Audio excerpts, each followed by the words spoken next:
Assalamualaikum warahmatullahi wabarakatuh.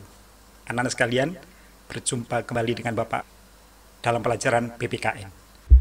Baiklah, anak-anak sekalian, kita lanjutkan materi kita masih di bab 2 ya. Masih di bab 2 yaitu perlindungan dan penegakan hukum di Indonesia. Kita memasuki bagian yang C, dinamika pelanggaran hukum.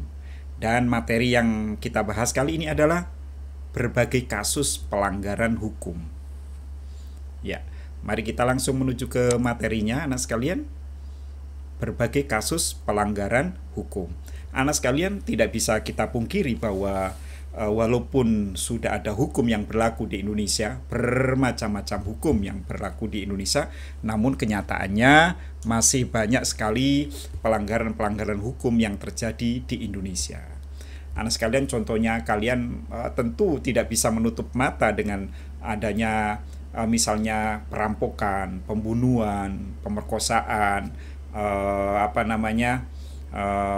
pornografi, porno aksi, lalu kemudian korupsi, lalu kemudian bullying, dan banyak lagi, anak sekalian. Itulah contoh-contoh dari pelanggaran hukum, anak sekalian, ya. Tentu itu masih banyak sekali ya yang diatur di dalam baik itu KUHP, Kitab Undang-Undang Hukum Pidana, maupun KUH Perdata atau Kitab Undang-Undang Hukum Perdata. Belum lagi yang diatur di dalam undang-undang yang lain. Banyak sekali pelanggaran-pelanggaran hukum.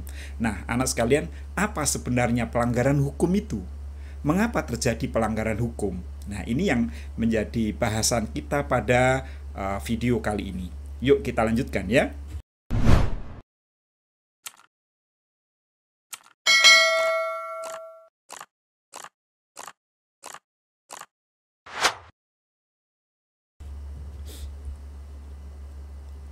Pelanggaran hukum disebut juga perbuatan melawan hukum, yaitu tindakan seseorang yang tidak sesuai atau bertentangan dengan aturan-aturan yang berlaku, atau aturan-aturan yang tidak sesuai dengan hukum yang berlaku. Dengan kata lain, pelanggaran hukum merupakan pengingkaran terhadap kewajiban yang telah ditetapkan oleh peraturan atau hukum yang berlaku. Misalnya kasus pembunuhan merupakan pengingkaran terhadap kewajiban untuk menghormati hak hidup orang lain.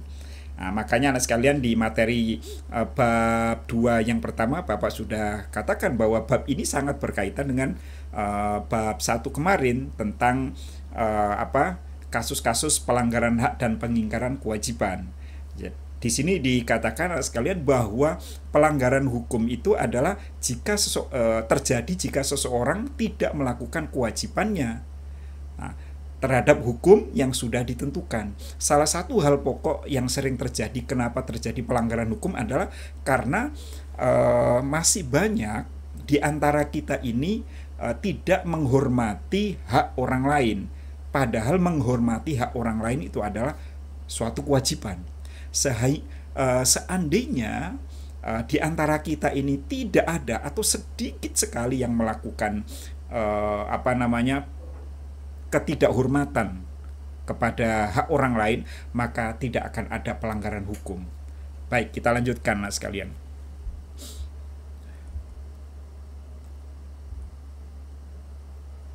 Pelanggaran hukum merupakan bentuk ketidakpatuhan terhadap hukum. Ketidakpatuhan terhadap hukum dapat disebabkan oleh dua hal, anak sekalian. Yang pertama, pelanggaran hukum oleh si pelanggar sudah dianggap sebagai kebiasaan. Ini bahaya sekali ini.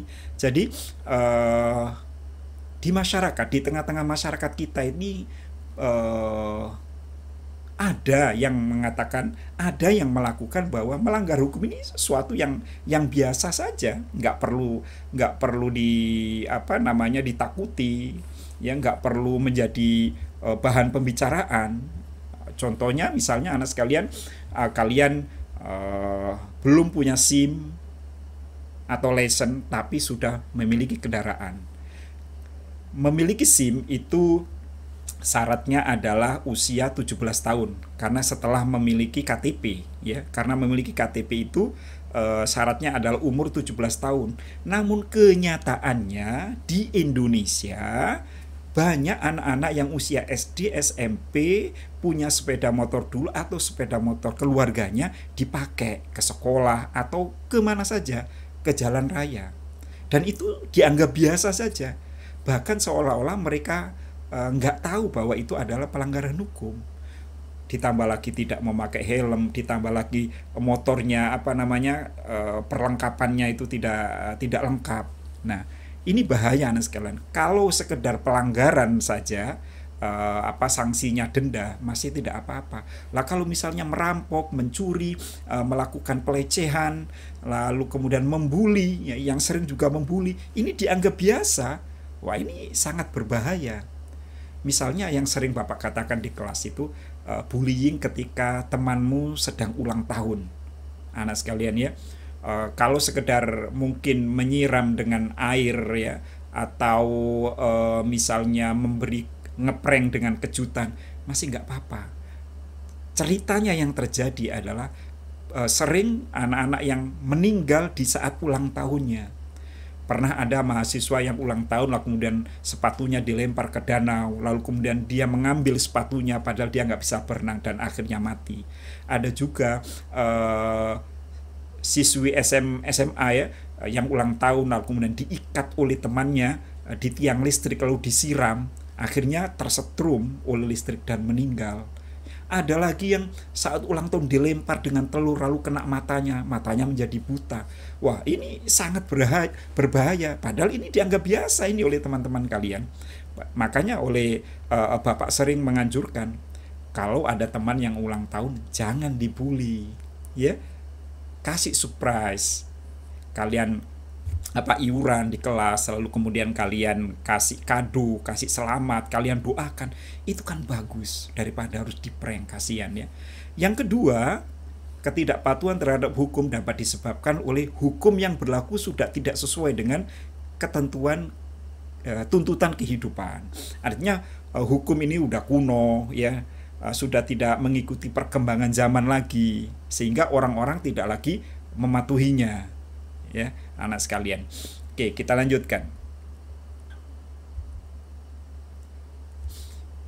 Berikut adalah contoh-contoh perilaku yang bertentangan dengan aturan yang dilakukan di lingkungan keluarga, sekolah, masyarakat, bangsa, dan negara. Yuk, kita awali dengan di lingkungan keluarga. Anak sekalian, banyak orang mengatakan bahwa keluarga adalah sekolah yang pertama kali, tempat anak-anak dididik sebelum pergi ke sekolah. Maknanya mulai dari dia bayi sampai usia sebelum ke TK ya, sebelum ke PAUD, orang tuanya yang lebih dulu atau keluarganya. Nah, anak sekalian, maka harus dilakukan pendidikan di rumah agar tidak terjadi pelanggaran hukum. Kalau itu terjadi berkali-kali, maka akan terjadi kebiasaan. Anak biasa melanggar hukum. Misalnya, mengabaikan perintah orang tua. Anak sekalian, pada umumnya namanya orang tua itu selalu memberikan perintah yang baik-baik ya.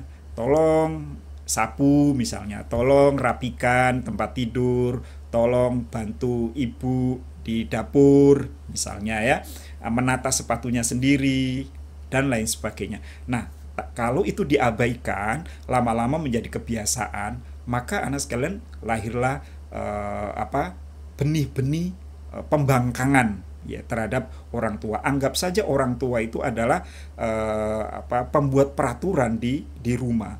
Kalau perintah orang tua sudah sering dilanggar, maka akan menjadi kebiasaan. Yang kedua, mengganggu kakak atau adik yang sedang belajar. Dimulai dari keluarga. Kalau di keluarga sudah sering mengganggu ya, melakukan gangguan kakak atau adik yang sedang belajar, lalu tidak ditegur, maka akan menjadi kebiasaan di luar rumah, sering mengganggu orang lain. Nah, gitu ya. 3, ibadah tidak tepat waktu. Anak sekalian, oke lah, masih mending kalau ibadah tidak tepat waktu asalkan beribadah. Yang lebih parah itu kalau tidak mau beribadah, ya.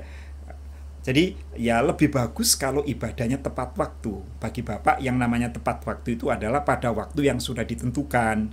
Misalnya kalau sholat duhur jam sekian, misalnya jam 1 sampai jam 4 misalnya. Kalau di Malaysia ya jam 1 sampai 4. Nah di antara jam ini lakukanlah sholat. Lebih bagus lagi begitu ada adzan kalian sholat, itu lebih bagus lagi.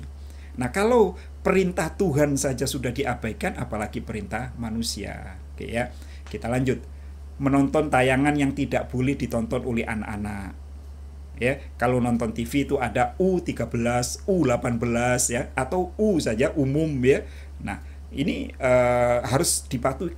Kenapa? Karena kalau menonton tontonan yang melebihi usianya yang tidak seharusnya, khawatir terjadi salah paham, ya, tidak memahaminya apa konteks yang ada di dalam tontonan tersebut, gitu ya.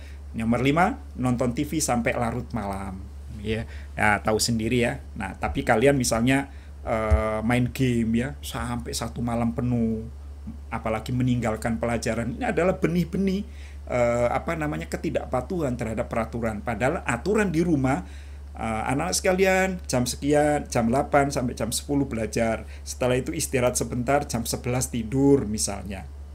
Nah kalau kalian itu tidak kalian lakukan, maka mulai ada benih-benih pembangkangan di rumah. Nah ini berbahaya nanti ketika kalian sudah hidup di masyarakat dalam berbangsa dan bernegara, akan menjadi kebiasaan. Kita lanjutkan ke dalam lingkungan sekolah. Anak sekalian, setiap sekolah memiliki peraturan.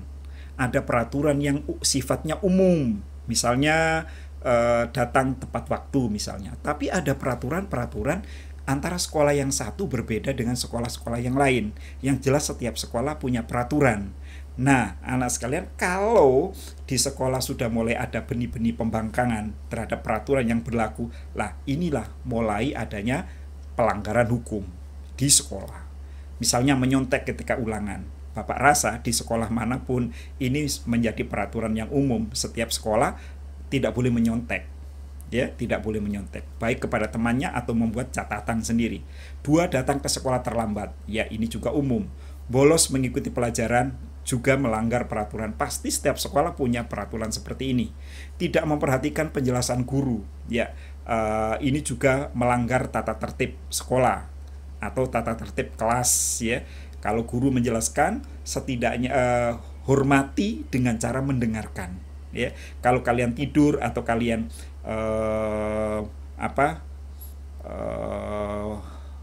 ngobrol ya dengan teman kalian yang lain, tidak menghormati guru ketika berbicara, itu adalah pelanggaran.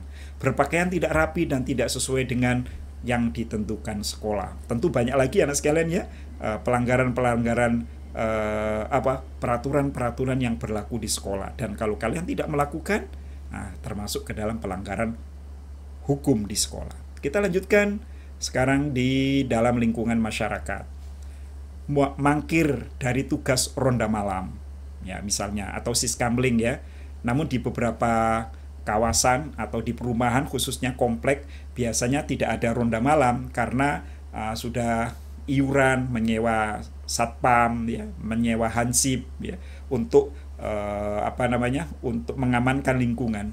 Menjadi pelanggaran kalau seandainya tidak taat membayar iuran siskamling ya, misalnya begitu. Tidak mengikuti kerja bakti dengan alasan yang tidak jelas ya, artinya kalau jelas ya nggak apa-apa, izin. Misalnya ada kepentingan yang sangat penting, tapi kalau selalu tidak bisa, ini juga sebuah pelanggaran peraturan di kampung tersebut. Main hakim sendiri yang ketiga. Main hakim sendiri itu artinya anak sekalian, jika ada orang melakukan pelanggaran hukum, misalnya mencuri atau merampok, maka tidak boleh dihakimi, digebukin, dipukulin, disiksa. Nah, itu namanya main hakim sendiri. Harusnya adalah diserahkan kepada pihak yang berwenang. Siapa? Ke polisi. Lalu oleh polisi akan diurus ya, diselidiki, disidik, lalu kemudian sampailah kepada pengadilan. 4, mengkonsumsi obat-obat terlarang, narkoba ya. Jelas itu melanggar. Melakukan tindakan diskriminasi kepada orang lain. Diskriminasi artinya membeda-bedakan. Membeda-bedakan yang tidak boleh adalah berdasarkan sara ya, suku, ras, agama, dan golongan, ya, golongan politik atau apa. Misalnya kalau kebetulan pimpinannya itu partai A, jadi yang diurusin adalah yang mendukung dia saja, sementara yang tidak mendukung atau tidak memilihnya tidak diurusin. Itu namanya diskriminasi. Atau sekolah negeri tapi yang boleh bersekolah di situ adalah dari agama tertentu aja atau suku tertentu saja, maka itu juga terjadi diskriminasi. Itu tidak boleh ya. Dan banyak lagi, kalian masih bisa memberikan contoh yang lain. Kita lanjutkan. Di lingkungan berbangsa dan bernegara, satu, tidak memiliki KTP. Setelah umur 17 tahun, anak sekalian, setiap warga negara Indonesia wajib memiliki KTP. Nah, KTP ini nanti akan banyak sekali fungsinya karena digunakan untuk syarat-syarat yang lain. Misalnya membuka rekening di bank, membuat paspor, ya, dan lain-lain, banyak sekali. KTP, memiliki KTP atau kartu tanda penduduk hukumnya wajib. Nah, bagi kalian yang masih berada di Malaysia sekarang, di luar negeri, tentu nanti setelah lulus SMA kalian bisa pulang, lalu segeralah mengurus KTP. 2, tidak mematuhi rambu-rambu lalu lintas. Ya, merah, kuning, hijau, tahu maknanya. Garis putus-putus di tengah jalan atau garis yang tidak putus-putus apa artinya, ya. Lalu kemudian ada garis kuning di perempatan misalnya, itu ya, apa maknanya. Jadi kita harus tahu semua agar tidak melanggar rambu-rambu lalu lintas. Melakukan tindak pidana seperti pembunuhan, perampokan, penggelapan, pengedaran uang palsu, pembajakan karya orang lain, dan lain sebagainya. Melakukan aksi teror terhadap alat-alat kelengkapan negara juga tidak boleh. Kalau kalian melakukan teror, maka kalian disebut teroris. Ya, teroris adalah orang yang melakukan teror dengan cara menakut-nakuti orang lain, ya, dan lain sebagainya.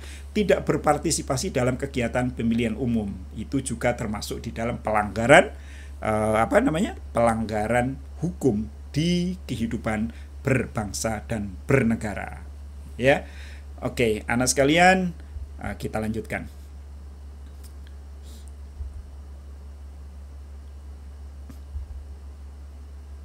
Ya, jadi demikianlah anak sekalian bahasan kita tentang berbagai kasus pelanggaran hukum yang terjadi di Indonesia.